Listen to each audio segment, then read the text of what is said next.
അല്ല, ഇവിടെ യഥാർത്ഥത്തിൽ നമ്മുടെ ഈ സജി മഞ്ഞക്കടമ്പൻ, ഞാൻ മിക്കവാറും UDFന്റെ പരിപാടികളിൽ കോട്ടയത്ത് പങ്കെടുക്കുന്ന ആളാണ്. അപ്പോൾ അതുകൊണ്ട് തന്നെ അദ്ദേഹവുമായി എനിക്ക് വളരെ അടുത്ത ബന്ധമുണ്ട്.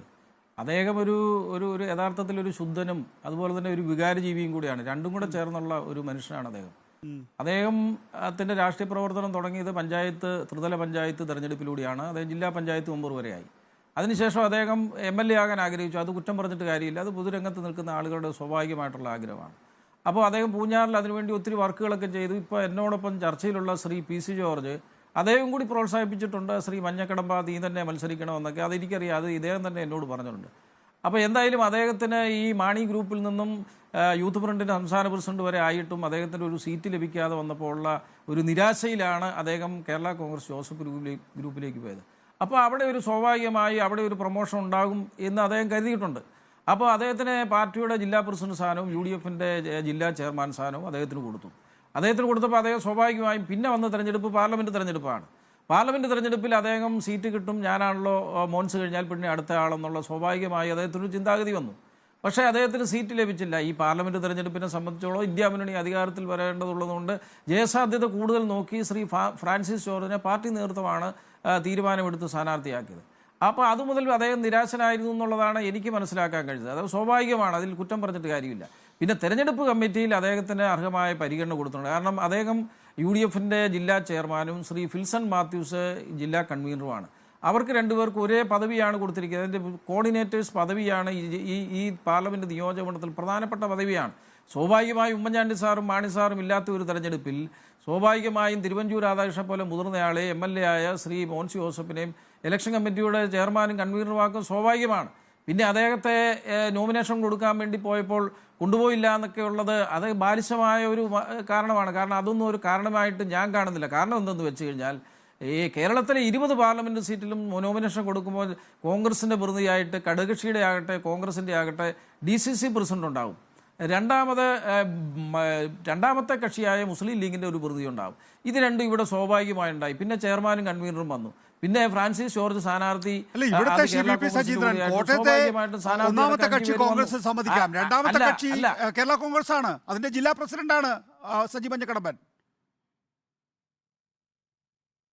അതെ, ഞാൻ പറയുന്നത് ബഹുമാനപ്പെട്ട നികേഷ് കുമാറെ, ഏത് പാർട്ടിയുടെ ആളാണോ സ്ഥാനാർത്ഥിയായിട്ട് മത്സരിക്കുന്നത് അവരാണ് വിട്ടുവീഴ്ച ചെയ്യേണ്ടത്. ഇപ്പോൾ ഇവിടെ മോൻസ് അവിടെ കൂടി യോഗത്തിൽ പറഞ്ഞല്ലോ, സജി തന്നെ പൊക്കിയോളൂ എന്ന് പറഞ്ഞപ്പോൾ ബാക്കിയുള്ള അതിലൂടെ പോരാ, മോൻസ് ജോസഫ് തന്നെ പോകണം എന്നുള്ളത്. മോൻസ് ജോസഫ് ഇനി നോമിനേഷൻ കൊടുക്കാൻ പോയില്ലെങ്കിൽ പിറ്റേ ദിവസം വരുന്ന വാർത്ത മോൻസ് ജോസഫിനെ ഒഴിവാക്കി നോമിനേഷൻ കൊടുക്കാൻ പോയി, MLA ഒഴിവാക്കി, അത് ഇതാ UDFൽ ഭിന്നത എന്ന് പറഞ്ഞുകൊണ്ടായിരിക്കും നാളെ വാർത്ത വരാൻ പോകുന്നത്. അപ്പോൾ അത് വെച്ചുകൊണ്ടാണ് മോൻസ് ജോസഫ് തന്നെ പോകണമെന്ന് അവിടെ അയക്കേണ്ട തീരുമാനമെടുത്തത്. പിന്നെ മറ്റൊന്ന്, പത്രത്തിൽ പേര് വന്നില്ല. സജി മഞ്ഞക്കടനെ പോലെ ഇത്രയും എക്സ്പീരിയൻസ്ഡ് ആയിട്ടുള്ള ഒരാൾക്ക് അറിയാമല്ലോ, ഈ നോമിനേഷൻ കൊടുക്കാൻ പോകുമ്പോൾ ഇവിടെ ഏതെങ്കിലും ഒരു കമ്മിറ്റിയിൽ നിന്ന് എഴുതി കൊടുക്കുന്ന വാർത്തകളല്ല വരുന്നത്. അത് അവിടെ വരുന്ന പത്രക്കാർ, എല്ലാ പത്രക്കാരും വരും, പ്രമുഖ പത്രക്കാരും ചാനലുകാരും വരും, അവരാണ് ഇതൊക്കെ നോട്ട് ചെയ്ത് എഴുതി കൊടുക്കുന്നത്. അപ്പോൾ സ്വാഭാവികമായും അദ്ദേഹത്തിന് വന്ന നിരാശയിൽ നിന്നുള്ളെടുത്താണ്. അദ്ദേഹം കേരള കോൺഗ്രസ് എമ്മിൽ നിന്ന് വന്നാണ്. കേരള കോൺഗ്രസ് എം വിട്ട് ഇങ്ങോട്ട് പോരുമ്പോൾ ഈ ജോസ് കെ മാണി തന്നെ പറഞ്ഞത് ഇദ്ദേഹം ശല്യക്കാരനായ ഒരു വ്യവഹാരിയാണെന്നാണ്. അദ്ദേഹത്തെ ആക്ഷേപിക്കുകയാണ് യഥാർത്ഥം ചെയ്തത് ഈ ജോസ് കെ മാണി.